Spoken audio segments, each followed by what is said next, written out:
ଅପରୂପା study point YouTube ଚ୍ୟାନେଲକୁ ନବମ ଶ୍ରେଣୀର ଛାତ୍ରଛାତ୍ରୀମାନଙ୍କୁ ସ୍ୱାଗତ। ଆଜି ଏହି ଭିଡ଼ିଓରେ ଆମେ ହଲିଡେ ହୋମୱାର୍କ 2025ର ଜିଓଗ୍ରାଫି ଆଣ୍ଡ ଇକୋନୋମିକ୍ସର ପ୍ରଶ୍ନୋତ୍ତର ଗୁଡ଼ିକ କରିବା। ଆମକୁ ଏଇଠି 6ଟି ପ୍ରଶ୍ନ ଦିଆଯାଇଛି। ଚାଲନ୍ତୁ ଆରମ୍ଭ କରିବା ପ୍ରଶ୍ନୋତ୍ତର। ପ୍ରଥମେ ନମ୍ବର 1ରେ ଅଛି, ଦେଖ, ଭାରତର ଆକାର ଓ ଅବସ୍ଥିତି ଉଲ୍ଲେଖ କର ମାନଚିତ୍ର ସହିତ।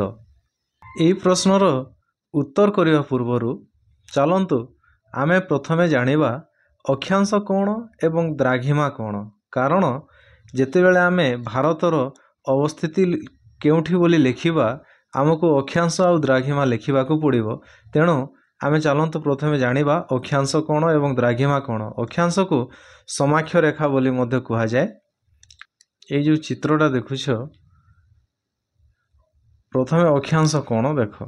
ଏଇ ଯେଉଁ ପୂର୍ବରୁ ପଶ୍ଚିମକୁ ଏମିତି ଯେଉଁ ଗାରଟା ଯାଇଛି, ଠିକ୍ ଅଛି, ୟାକୁ ଆମେ କହିବା କ'ଣ କହିବା? ୟାକୁ ଆମେ ଅକ୍ଷାଂଶ ବୋଲି କହିବା, ଠିକ୍ ଅଛି। ଏବଂ ଏଇ ଯେଉଁ ଉତ୍ତର ମେରୁରୁ ଦକ୍ଷିଣ ମେରୁକୁ ଯେଉଁ ଗାର ଗୁଡ଼ିକ ଆସିଛି, ହେଲା, ତାକୁ ଆମେ କ'ଣ କହିବା? ତାକୁ ଆମେ ଦ୍ରାଘିମା ବୋଲି କହିବା, ହେଲା। ଏଇ ଯେଉଁ ଅକ୍ଷାଂଶକୁ ଏଇଠି ଆମେ କ'ଣ ମଝିରେ ଯେଉଁଟା ଥାଏ ତାକୁ ଆମେ କ'ଣ କହୁ? ତାକୁ ଆମେ ବିଷୁବବୃତ୍ତ ବୋଲି କହିଥାଉ, ଠିକ୍ ଅଛି। ବିଷୁବବୃତ୍ତ ବୋଲି ମଝିଟାକୁ କହିଥାଉ। ଆମର ଯେଉଁ ପ୍ରଧାନ ମଧ୍ୟନ୍ଦିନ ରେଖାର କଥା ଉଠିଛୁ, ସେ ପ୍ରଧାନ ମଧ୍ୟନ୍ଦିନ ରେଖା ତାକୁ ଦ୍ରାଘିମା ବୋଲି ଜାଣିବ, ହେଲା। ଏଇ ଦୁଇଟି ଜିନିଷଟା ମନେ ରଖିଥିବ, ଆମକୁ ପ୍ରଶ୍ନ ଗୁଡ଼ିକରେ କାମକୁ ଆସିବ। ପ୍ରଶ୍ନ 1ର ଉତ୍ତର ଦେଖ, ଭାରତ ଏକ ବିଶାଳ ଦେଶ। ମୂଳ ଭୂଖଣ୍ଡ ଓ 2ଟି ଦ୍ୱୀପପୁଞ୍ଜକୁ ନେଇ ଭାରତ ଗଠିତ। ତାପରେ ଦେଖ, ଭାରତର ଅବସ୍ଥିତି ବିଷୟରେ ଆମେ ଲେଖିବା ଯେ ଭାରତ ଉତ୍ତର ଗୋଲାର୍ଦ୍ଧରେ ଏସିଆ ମହାଦେଶର ଦକ୍ଷିଣାଂଶରେ ଅବସ୍ଥିତ।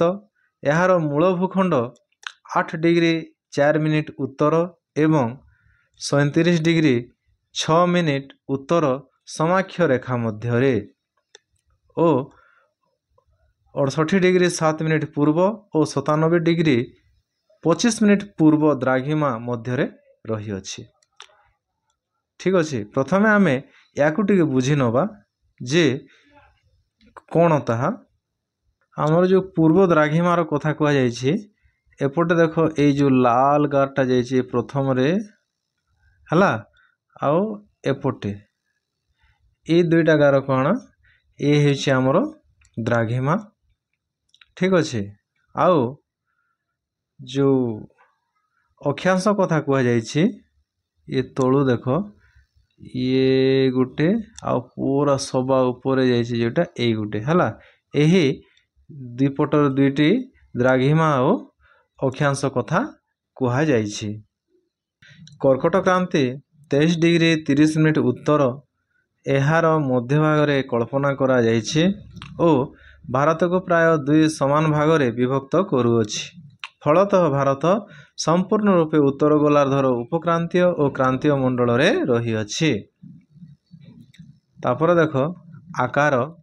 ଭାରତର କ୍ଷେତ୍ରଫଳ 3.28 ନିୟୁତ ବର୍ଗ କିଲୋମିଟର, ଅର୍ଥାତ୍ ପୃଥିବୀର ସମୁଦାୟ ଭୌଗୋଳିକ କ୍ଷେତ୍ରଫଳର ମାତ୍ର 2.4%। ଏହାର ସ୍ଥଳଭାଗର ସୀମାରେଖା ପ୍ରାୟ 15,200 କିଲୋମିଟର ଥିବାବେଳେ ମୂଳ ଭୂଖଣ୍ଡ ସହ ଆଣ୍ଡାମାନ ଓ ନିକୋବର ଦ୍ୱୀପପୁଞ୍ଜକୁ ମିଶାଇ ଉପକୂଳ ରେଖାର ଦୈର୍ଘ୍ୟ 7,500 କିଲୋମିଟରରୁ ଅଧିକ। ଆକାର ଦୃଷ୍ଟିରୁ ଭାରତ ପୃଥିବୀର 7ମ ବୃହତ୍ତମ ଦେଶ। ବର୍ତ୍ତମାନ ଆମେ ନମ୍ବର 2କୁ ଯିବା ଯେ କର୍କଟ କ୍ରାନ୍ତି ଭାରତର କେତେ ଗୋଟି ରାଜ୍ୟ ଦେଇ ଗତି କରିଛି ତାହା ମାନଚିତ୍ର ସହ ଦର୍ଶାଅ। କର୍କଟ କ୍ରାନ୍ତି ଭାରତର 7 ଗୋଟି ରାଜ୍ୟ ଦେଇ ଗତି କରିଛି। ସେହି ରାଜ୍ୟଗୁଡ଼ିକ ହେଲେ ଗୁଜରାଟ, ମଧ୍ୟପ୍ରଦେଶ, ଛତିଶଗଡ଼, ଝାଡ଼ଖଣ୍ଡ, ପଶ୍ଚିମବଙ୍ଗ, ତ୍ରିପୁରା ଓ ମିଜୋରାମ, ଠିକ୍ ଅଛି। ଆମେ ୟାକୁ ମାନଚିତ୍ରରୁ ଦେଖି ନେବା, ଚାଲ। ଦେଖ, ଏଇଠି ଯେଉଁ ଗୋଟେ କଳା ଗାରଟିଏ ଯାଇଛି, ଦେଖ, ହେଲା। ଏଇ ଯେଉଁ କଳା ଗାରଟା ଯାଇଛି, ଏ କଳା ଗାର କ'ଣ? ଇଏ ହେଉଛି ଆମର କର୍କଟ କ୍ରାନ୍ତି। ठीक अच्छे आमे देखिवा जे केउ केउ राज्य दे ये जाइछि देख हला को राज्य एटा देख प्रथमे कौन अच्छी गुजरात तापर कौन अच्छी ये हला मध्य प्रदेश तापर ये देख ये छत्तीसगढ़ हला तापर ये हला झारखंड ये हला वेस्ट बेंगल तापर एठी देख एटा त्रिपुरा अच्छी आउ एटा कौन एटा मिजोराम अच्छी आमर कर्कट क्रांतिटा यही सबू राज्य दे जाई अच्छी हला मानचित्र रु तुम या देखि नब आउ खातार गोटे चित्र बनै नब तापरे आमे नंबर 3 को जीवा केउ रेखा को भारतर प्रधान मध्याह्न रेखा हिसाब रे निया जाइछि एहा केउ केउ राज्य दे गति करिछि दर्शाओ प्रथमे आमे उत्तरटा करि नबा चलो जे उत्तर प्रदेशर मिर्जापुर उपर दे कल्पना करा जाइथिबा 82 डिग्री 30 मिनिट पूर्व द्राघिमा रेखा को भारतर प्रधान मध्याह्न रेखा हिसाब रे निया जाइछि एहा उत्तर प्रदेश छत्तीसगढ़ ओडिशा और आंध्र प्रदेश दे गति करिछि आमे याकू मानचित्र रो देखि नबा हमर जो मध्यम दिन रेखाटा हला एटा देखो ये लाल गारटा जोटा आसीछि मु एठी टाणी दोछि देखो एटा हला से कोन मध्यम दिन रेखा ये क्यों क्यों राज्य दे गति करिछि आमे ताहा जानिबा ठीक अछि क्यों क्यों राज्य दे गति करिछि ताकू आमे जानिबा राज्य गुडी को देखो ये हला उत्तर प्रदेश तापरे ता तळको देखो ये हला छत्तीसगढ़ तापरे ये हला देखो ओडिशा एवं ओडिशा रो तळको एटा अछि देखो ये होछि आंध्र प्रदेश ठीक अछि एही चारोटी राज्य दे प्रधान मध्यम दिन रेखाटी गति करिछि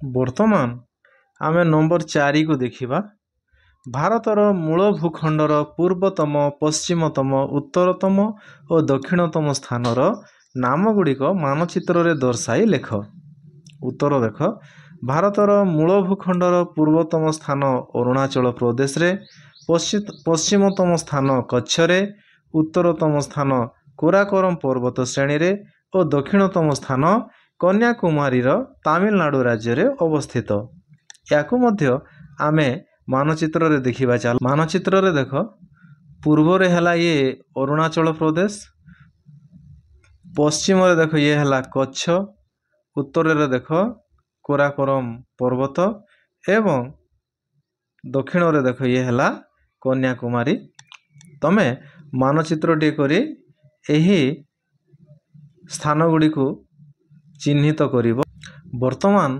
नंबर 5 देख आर्थनैतिक विकासर अर्थ और संज्ञा लेख उत्तर आर्थनैतिक विकास कहले साधारणतः देशर अर्थनीति क्षेत्र में परिलक्षित होउथिबा अभिवृद्धि को बुझाए अर्थात अन्य भाषा रे कहले देशर मोट जातीय आय एवं मुंड पिछा आय रे क्रमागत वृद्धि हेबा मात्र केवल मुंड पिछा आय बा आय सूचक आर्थनैतिक विकासर मापकाठी नुहे कारण लोक मानकर जीवन धारणर मान जदि उन्नत न हुए ताहेले ताकू विकास कह जाय पारिबो नाही आय वृद्धि विकास पाई अपरिहार्य होइथिले हैं यथेष्ट नुहे जातीय आय एवं मुंड पिछा आय रे वृद्धि सत्वे समाजर निम्न आयकारी जनसाधारण मानकर जीवन धारणर मान रे उन्नति न हेले एहाकू विकास कह जिवो नाही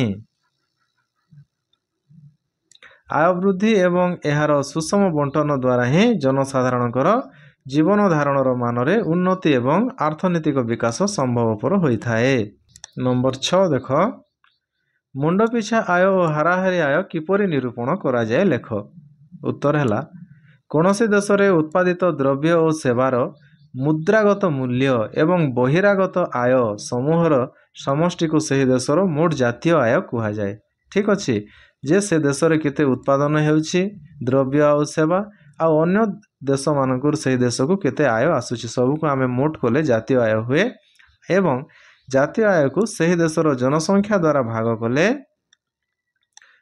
उक्त देशर मुंड पिछा आय आकलन करी हुए ମୁଣ୍ଡ ପିଛା ଆୟ ନିର୍ଣ୍ଣୟ କରିବାର ସୂତ୍ର ଦେଖ ଯେ ମୋଟ ଜାତୀୟ ଆୟ ବିଭକ୍ତ ମୋଟ ଜନସଂଖ୍ୟା। ତାପରେ ଦେଖ ଗୋଟିଏ ଦେଶର ଆୟ ହେଉଛି ସେ ଦେଶର ସମସ୍ତ ଲୋକଙ୍କର ଆୟର ସମଷ୍ଟି। ଏହା ସେହି ଦେଶର ସମୁଦାୟ ଆୟକୁ ଟୋଟାଲ ଇନକମ୍କୁ ବୁଝାଏ। ଗୋଟିଏ ଦେଶର ଆୟ କହିଲେ ସେ ଦେଶର ଯେତେ ଲୋକ ଅଛନ୍ତି ତାଙ୍କ ସମସ୍ତଙ୍କର ଆୟର ସମଷ୍ଟିକୁ ବୁଝାଏ। ହେଲା, ଆମେ ଯେତେବେଳେ ହାରାହାରି ଆୟ ନିର୍ଣ୍ଣୟ କରିବା କ'ଣ କରିବା? ସମୁଦାୟ ଆୟ ବିଭକ୍ତ ସମୁଦାୟ ଜନସଂଖ୍ୟା। ଏଠାରେ ଛାତ୍ରଛାତ୍ରୀମାନେ ଜାଣି ରଖ ଯେ ହାରାହାରି ଆୟ ଏବଂ ମୁଣ୍ଡ ପିଛା ଆୟ ଏ ଦୁଇଟି ସମାନ କଥା। ଠିକ୍ ଅଛି, ଏପରି ଭାବରେ ତୁମେ ଅନୁଶୀଳନୀଟିକୁ ସମାପ୍ତ କରିବ।